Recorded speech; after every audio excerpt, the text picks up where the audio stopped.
A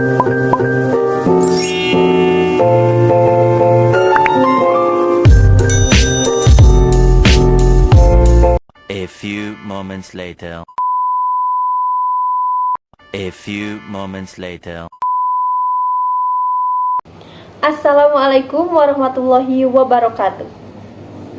Perkenalkan, nama saya Irma Yanti. Saya dari kelas A1 Pendidikan Bahasa dan Sastra Indonesia dengan NIM 252100006. A few moments later. A few moments later. Halo teman-teman semua. Kalian sering mengalami hambatan saat berbicara? Nah, kebetulan aku di sini bakal mengidentifikasi hambatan berbicara internal dan eksternal. Sekalian, aku juga bakal kasih tipsnya dan cara mengatasinya gimana sih kepada teman-teman semua. A few moments later. A few moments later. Di sini aku akan mengidentifikasi hambatan internal. Contoh kasus yang pertamanya itu, pasti teman-teman sering disuruh presentasi di depan kelas dan teman-teman masih merasa takut, malu, gugup, lalu takut salah dalam penyampaian materinya, kurang percaya diri. Jangan takut ya teman-teman. Mungkin teman-teman bisa mempersiapkan diri dengan lebih matang, lalu mencari materi lebih banyak untuk dikuasai agar saat penyampaiannya itu teman-teman bisa lebih baik dan bisa lebih yakin. Bisa juga teman-teman sebelum penyampaian atau sebelum presentasinya itu teman-teman bisa tarik nafas dulu lalu menenangkan diri. A few moments later. A few moments later. Kasus yang keduanya itu teman-teman disuruh menjadi pemimpin diskusi di depan. Pasti teman-teman langsung mikir kayak, aduh takut nih, takut gagal, takut tidak mampu mengatur teman-teman lainnya, takut juga pendapatnya tidak didengar. Mungkin teman-teman bisa mengatasinya itu dengan menyusun rencana dengan baik dan jelas agar tidak terjadi pertengkaran atau hambatan satu sama lainnya.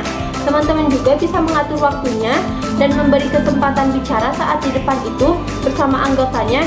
Itu juga bisa menjadi lebih percaya diri dan bisa berlatih komunikasi bareng-bareng. Kasus yang ketiganya itu teman-teman diminta untuk berbicara dalam rapat tapi bersama atasan. Pasti teman-teman langsung mikir kayak, aduh malu, merasa minder, takut salah jawab dalam penyampaian sesuatu, takut lupa apa yang harus dibicarakan, takut juga pendapatnya tidak didengar dan dianggap salah juga. Jangan takut ya teman-teman. Teman-teman bisa mengatasinya itu. Kita harus fokus pada isi pesan, bukan karena penilaian orang lain. Berpikir positif bahwa setiap orang itu berhak berpendapat dan lebih meningkatkan pengetahuannya. A few moments later. A few moments later. Selanjutnya, aku akan mengidentifikasi hambatan eksternal. Contoh kasus yang pertamanya itu, teman-teman lagi presentasi di kelas, tapi suasana kelasnya itu masih berisik, teman-teman lainnya atau audiensnya masih mengobrol dan tidak memperhatikan.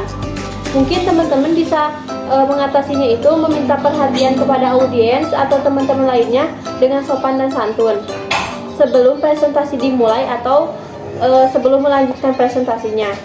Lalu bisa juga teman-teman itu mengajak audiens untuk berinteraksi agar suasana lebih fokus. Contoh kasus yang keduanya itu teman-teman disuruh menyampaikan pendapat.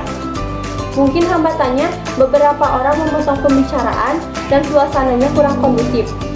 Nah, teman-teman bisa mengatasinya itu menunggu waktu yang tepat untuk berbicara kembali, menjaga sikap dengan tenang dan tegap agar pesan tetap tersampaikan dengan baik. Ketiganya itu diminta berbicara saat rapat daring atau online. Mungkin hambatannya pembelajaran kurang efektif, tidak stabil, jaringan internetnya sering terputus.